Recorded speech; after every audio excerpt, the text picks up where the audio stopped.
Фудбалската федерација на Македонија активно работи на редизајн на форматот на втората македонска фудбалска лига со цел да се подигне квалитетот и да се обезбеди рамноправна конкуренција меѓу клубовите. Според тековните размислувања во ФФМ, еден од предлозите предвидува правопоследната екипа да обезбеди директна промоција во првата лига, додека уште две екипи би имале можност да се борат за пласман преку бараж. Овој модел предвидува воведување на плей-оф систем во кој клубовите од второто до осмото место би се надпреварувале за двете бараж позиции.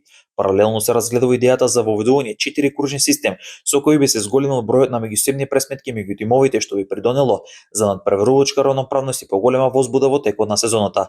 Како дел од овие структурни промени, втората лига ќе претрпи намалување на бројот на учесници. Од сезона 2026-2027 бројот на клубове ќе се скрати од 16 на 14. Ова одлука не е директно поврзана со откажувањето на клубовите гостови во спорт од првата лига, туку представува дел од пошироката стратегија за оптимизација на лигата и зголемување на нејзиниот квалитет. Целта на промените е да се создаде поактивно и поконкурентно надпреварување, кое ќе ги мотивира клубовите на професионален раст и ќе ги понуди повисоко ниво на фудбалска продукција.